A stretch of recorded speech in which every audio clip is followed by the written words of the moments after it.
Hello guys, welcome back to my channel and welcome back to another vlog. कैसे हो आप सब? मैं उम्मीद करती हूँ कि आप सब अच्छे हो, स्वस्थ हो और खुश भी हो। मैं भी ठीक ठाक हूँ मतलब। और हाँ, आज के व्लॉग को स्टार्ट करते हैं। तो आज के व्लॉग में मैं विदाई से लेकर रिसेप्शन तक कवर की हूँ। शादी के दिन रात को बारिश हुई थी, आप देखे थे, और इसीलिए वेदर काफी क्लाउडी है। मतलब जब से मैं आई हूँ यहाँ तब से ही वेदर काफी क्लाउडी सा है। मतलब एक दिन भी धूप निकलते हुए नहीं देखी मैं। सुबह सुबह मैं बाहर निकली थी और मेरे घर के बाजू में जो एक तालाब है उसके पास ही एक खेत है जहाँ पे मैं आपको लेके आई सुबह सुबह। मेरा प्लान था कि मैं भाई के साथ एक दिन आपको सारे वेजिटेबल्स दिखाने के लिए लेके जाऊंगी। हमारे यहाँ पे फार्मिंग होती है and there are all the vegetables like cabbage, cauliflower, carrots, green peas, broccoli, dhaniya patta, बैंगन, फिर मसूर दाल और भी बहुत कुछ। वो सब देखने के लिए हमें थोड़ा दूर जाना पड़ेगा एंड समहाउ मैं टाइम मैनेजमेंट ठीक से नहीं कर पाई हूँ। जहाँ पे शादी हो रही थी वो हमारे घर से कुछ 2 से 2.5 किलोमीटर की दूरी पर थी, पर हमें पेनी की वजह से थोड़ा बहुत आना जाना करना पड़ रहा था। टाइम टू टाइम हम आ जाते थे, पेनी के साथ थोड़ा सा टाइम बिता के उसको खाना खिला के जाते थे। पेनी को नहीं लेके जा पाई मैं बिकॉज वहाँ पे बहुत सारे इंडीज है और फिर लोग भी डर सकते हैं, इसीलिए नहीं लेके गई। और वो आने जाने में हमारा थोड़ा time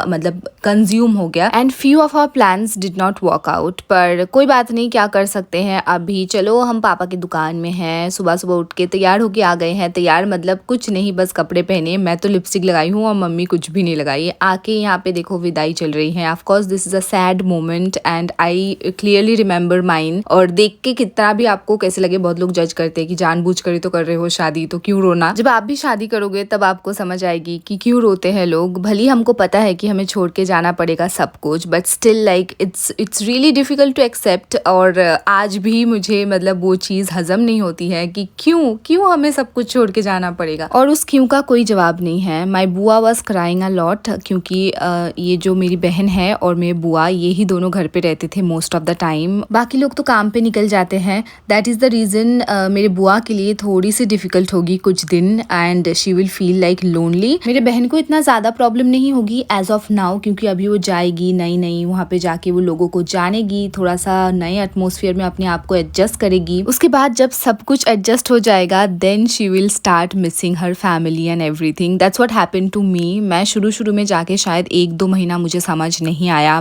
I was too busy into like getting to know things, कि इनके घर पे चीजें कैसे काम करते हैं। हमारे घर पे एटमोसफियर भी अलग थी और चीजें भी बिल्कुल अलग थे। तो यहाँ पे आके मुझे थोड़ा टाइम लगा समझने के लिए कि okay these are the things and this is how it works. और फिर बाद में जब मैं थोड़ी एडजस्ट हो गई वहाँ पे, then I started missing my family. और वो आज तक भी खत्म नहीं हुई है। आई थिंक मैं अपना एक टुकड़ा वहीं पे छोड़ के आई हूँ और कभी वो टुकड़ा मैं वहां से निकाल के नहीं ला पाऊंगी। इतने सालों के बाद भी मुझे वो सेम फीलिंग आती है जब मैं घर से वापस लौटती हूँ। एंड मे बी कुछ लोगों के लिए ये सेम नहीं है। कुछ लोग अपने ससुराल में बहुत ज्यादा खुश है, वो अपने फैमिली को इतना ज्यादा मिस नहीं करते हैं। पर there will be some people like me जो लोग मिस करते हैं अपने फैमिली को आज भी। और आज भी घर से वापस आने के बाद थोड़े दिन सैड लगती है। तो हाँ, अगर आप थोड़ा सा भी रिलेट कर पाते हो मेरे साथ तो कमेंट सेक्शन में मुझे जरूर से बताना। अभी जो ब्राइड एंड ग्रूम थे वो गए थे कहीं मंदिर में, वहाँ पे प्रणाम करके आना पड़ता है और वहाँ पे बड़ी जो गाड़ी है ये नहीं घुसती है, इसीलिए छोटा ये जो टोटो है, हम इसको टोटो बोलते हैं, आप टुक टुक या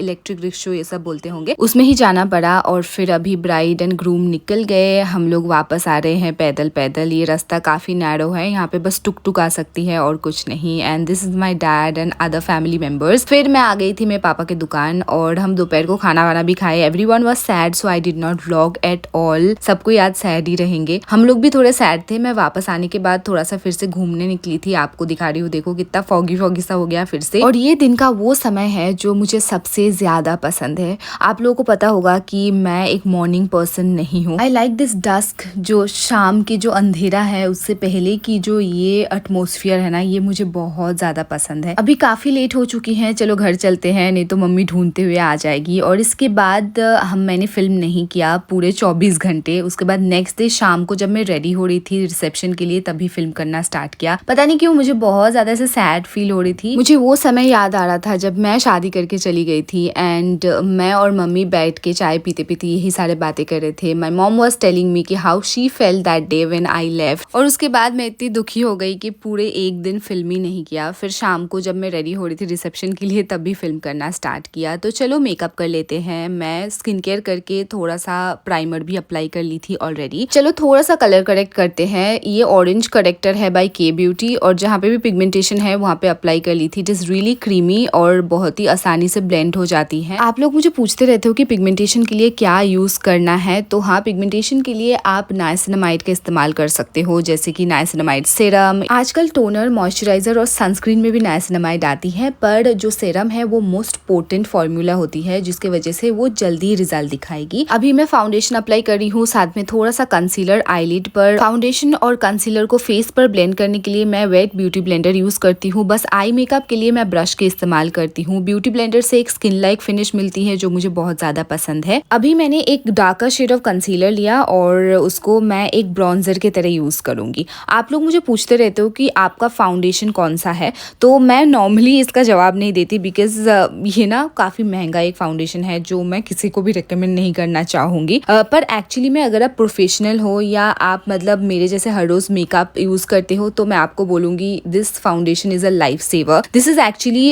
एस्टे Lauder double wear stay in place waterproof foundation. मैं अभी तक बहुत सारे फाउंडेशन यूज कर चुकी हूँ and this is the best one. It's very expensive. मैं कुछ 3800 में खरीदी थी, मुझे शायद कुछ 10% ऑफ मिला था और अभी नायका के जो सेल चल रहे हैं उसमें कुछ 20% ऑफ है। तो अगर आप मेरे जैसे हर रोज मेकअप यूज करते हो तब आप इसके बारे में सोच सकते हो। बस शेड जो है वो सोच समझ कर लेना, क्योंकि ये सारे जो प्रोडक्ट है वो रिटर्न नहीं होती है। एक मिनी साइज भी आती है। 15 ml का प्राइस कुछ 2250 रुपीज है, जो कि बहुत ज्यादा है। तो अगर आप रेगुलर बेसिस पर मेकअप वेयर करते हो तब मैं बोलूंगी कि आप 30 ml वाला ले लेना अभी, because now 20% of is going on. और इससे ज्यादा ऑफर तो मैं कभी भी नहीं देखी हुई इस प्रोडक्ट पर, क्योंकि मैं बहुत बार चेक कर चुकी हूँ इससे पहले। कुछ शेड्स है जो सोल्ड आउट है और शेड तो बिल्कुल सोच समझ के लेना, हाँ, बिकॉज इट्स रियली एक्सपेंसिव। और ये एक फुल कवरेज फाउंडेशन है तो आपको बहुत ही कम क्वांटिटी की जरूरत पड़ेगी। ये मेरे लिए तो 2 साल लास्ट करती है। कभी कभार मेरे फाउंडेशन जो है वो एक्सपायर हो जाती है before I could finish it. Let's come back to the makeup. मेरे मेकअप ऑलमोस्ट कंप्लीट हो चुके हैं। आईलाइनर मैं ऑफ कैमरा अप्लाई की हूँ। मैं कभी भी ऑन कैमरा आईलाइनर अप्लाई नहीं कर पाती हूँ। It's very difficult for me to show you और कोई पॉइंट नहीं है फिर, इसीलिए अभी मैं मस्कारा अप्लाई कर रही हूँ और फिर मैं लिपस्टिक अप्लाई करूंगी and then I will be done. मैं हमेशा एक लिप लाइनर यूज करती हूँ, उससे क्या होती है कि ईजी हो जाती है लिपस्टिक का application. And this is a के ब्यूटी लिपस्टिक जो मुझे एज अ फ्री गिफ्ट मिला था जब मैं के ब्यूटी के सारे प्रोडक्ट खरीदी थी। And yes, this is the final look. फिर मैंने सोचा था कि मैं ये साड़ी पहनूंगी, पर ये ब्लाउज जो है ये मुझे फिट नहीं आ रही है अभी। मैं पहले थोड़ी सी हेल्दी थी और उस समय ये साड़े मुझे बिल्कुल फिट आते थे, but now look at the blouse. ये साड़ी जो है काफी ज्यादा हैवी है। ब्लाउज अगर ठीक से फिट नहीं आ रही है तो बहुत ज्यादा मुश्किल होगी, इधर उधर से निकल रही है and I was so uncomfortable. पहनने के बाद भी मैंने सोचा कि नहीं, चेंज कर लेती हूँ, क्योंकि मुझे कंफर्टेबली जाना है, freely. Like I don't want to worry about my sari going here and there. और आप देख रहे हो जो साइड निकला हुआ है ब्लाउज का वो कितना लूज है। Can you imagine, this side कभी भी खुल सकती है and I don't want that situation. It will be so embarrassing. मैं ये नेवी ब्लू कलर के जो ड्रेस है ऐसे ही लेके आई थी। मेरा कोई प्लान नहीं था कि मैं पहनूंगी। अगर पहनूंगी भी मैंने सोचा था कि हाँ दिन में पहन लूंगी कभी, पर हाँ रिसेप्शन में पहनूंगी ऐसा तो सोचा ही नहीं था। पहले मैं ये ब्लैक स्वेटर के साथ पहनी थी, फिर मैं व्हाइट वाला पहन रही हूँ and I am asking my mom कि कौन सा बेटर लग रहा है। माय मॉम सेड कि ये व्हाइट वाला ही बेटर लग रहा है। पहले तो मुझे लगा कि हाँ व्हाइट वाला, इसलिए मैं मुंह बना रही थी, पर बाद में पता चला कि नहीं, व्हाइट वाला ही बेटर लग रहा था। एंड लुक एट माय माँ, she look so pretty. I couldn't resist my self but I kissed हर। और फिर पता चला कि ये मेरा लिपस्टिक जो है ये ट्रांसफर प्रूफ नहीं है, but it can be used as a blush on. Mummy बोल रही थी ये पोंछ दो, नहीं तो लोग बोलेंगे ब्लश ऑन लगा के आई है। पर ऐसा भी नहीं है कि आप ब्लश ऑन नहीं लगा सकते, लोग क्या बोलेंगे उससे क्या फर्क पड़ता है। पर मेरी मम्मी को पसंद नहीं है ब्लश ऑन लगाना। फिर मेरा भाई आया था और हम अभी पहुंच चुके हैं मेरे पापा की दुकान, और ये हमारा ऐसे मीटिंग पॉइंट है। यहाँ पे हम सब मिल लेते हैं पापा के साथ, भाई के साथ। और अभी भाई पहले हम लोग को छोड़ के आएगा, फिर थोड़ी देर के बाद पापा और भाई साथ में आ जाएंगे यहाँ पे। And this is the bride, look at her, she is looking so pretty and so different than the wedding day, you know. जो साड़ी भी है इतनी सुंदर लग रही है। And this is the groom as well, look at them, they are looking so adorable. आज तो वैसे कोई रिचुअल्स नहीं है, हाँ रात को सोने से पहले कुछ रिचुअल्स होती है, पर अभी mostly the relatives and all the people will come and meet the bride and groom. अब यहाँ पे मेरे फोटोज और वीडियोस बहुत ही कम है, क्योंकि मुझे कोई नहीं मिला कि मैं फोन पकड़ाऊं और बोलूं कि मेरा वीडियोस और फोटोज ले लो। पर हाँ, भाई आता तो मैं भाई से हेल्प मांगती हूँ। थोड़ी देर के बाद भाई आया और मैंने बस बोला कि एक छोटा सा क्लिप निकाल दे, बस इतना ही। And then I was capturing all the moments. ये सारे हमारे फैमिली मेम्बर्स हैं। आज सब कोई खुश है। कल जैसे कि मैं बोल रही थी सब कोई थोड़े दुखी थे and we were also really sad, पर आज सब कुछ भूल गए हैं हम लोग। And look at the bride, she is looking so pretty. Her name is Milli, it's her nickname. Actually her name is Monica, but nobody calls her Monica, everybody calls her Milli only. दोनों दिन खाने का video बनाना miss हो गया literally, and I am not very foodie. Food is the last thing interest me, तो इसीलिए ना मैं इतने इंटरेस्ट के साथ बनाई भी नहीं वीडियो। पर जब मैं एडिट करी थी तब मुझे लग रहा था कि थोड़ा सा तो क्लिप्स लेना चाहिए था वहाँ पे भी, पर क्या कर सकते हैं, अब लिया नहीं। तो चलो देखो ब्राइड कितनी स्ट्रॉन्ग है, 2 बच्चे को संभाल रही है। ये ब्राइड के नीस है and they are looking so cute together. मैं तब से ढूंढ रही हूँ मैं भाई कहाँ चला गया, और मैं कॉल भी कर रही हूँ, यहाँ पे कॉल भी नहीं लग रहा है, नेटवर्क ही नहीं है। आई डोंट नो वाई, यहाँ पे थोड़ा नेटवर्क इशू है। Finally I got my brother. मिली तब से ढूंढ रही है कि भाई को लेके आओ, भाई को लेके आओ, मुझे एक फोटो लेना है भाई के साथ। एक भी फोटो नहीं है and finally we got only 1 clip. और फिर ये सारे फोटोशूट चल रहे थे। I know it's little embarrassing और शाय भी फील कर रहा था ब्राइड और ग्रूम, पर क्या कर सकते हैं, ये सारे तो करना ही पड़ेगा। And finally we are going back. Penny is waiting for us. It's some 12:30 और 1 o'clock एट नाइट। पापा बीच में आए थे एक बार दुकान बंद करने के बाद, पेनी को खाना खिला के गए हैं। And now look at her, she is like मुझे क्यों नहीं लेके गया। काश मैं तुमको लेके जा पाती, सच में मैं तो हर जगह लेके जाना चाहती हूँ तुमको, पर क्या कर सकती हूँ, हर जगह लेके जाना पॉसिबल नहीं होता है। But I feel me and Penny we are very lucky to have my family. Penny is the first pet, और मुझे पता ही नहीं था कि मेरे मम्मी पापा इतना ज्यादा अंडरस्टैंडिंग हो सकते हैं, क्योंकि जब मैं पेनी को ली थी उस समय मम्मी पापा मुझे बोले थे कि सोच समझ कर लेना, because it's a huge responsibility.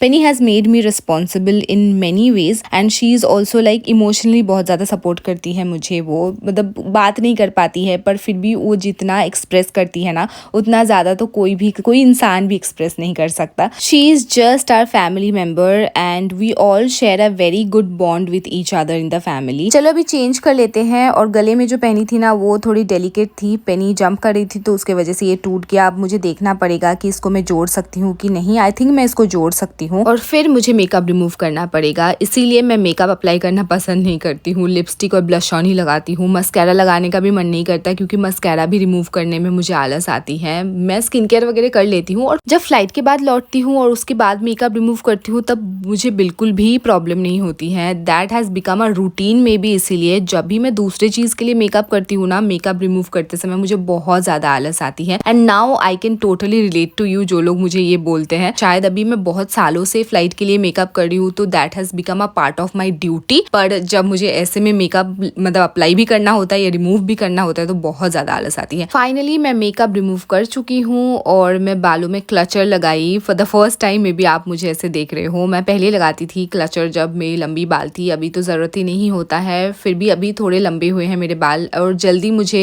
बाल काटने के लिए जाना पड़ेगा, because this is the last length I could keep. इससे ज़्यादा लंबा होगा तो मुझे जूड़ा बनाना पड़ेगा, और जब भी मैं जूड़ा बनाती हूँ मुझे हेडेक होता है और बहुत ज़्यादा हेयर फॉल भी होती है, इसीलिए I prefer to keep short hair. चलो अभी थोड़ा सा आपके कमेंट्स पढ़ लेती हूँ, अभी गर्म पानी भी पी रही हूँ साथ में, और फिर मैं सो जाऊंगी। तो चलो आज के व्लॉग को समाप्त करने का टाइम आ गया है। और हाँ, आप मुझे कमेंट सेक्शन में ज़रूर से बताना कि आपको ये व्लॉग कैसी लगी, और अगर अच्छी लगी तो लाइक करना मत भूलना। मैं आपके साथ मिलूंगी जल्दी, तब तक के लिए आप अपना ध्यान रखना। Thank you so much for watching. Bye bye, take care.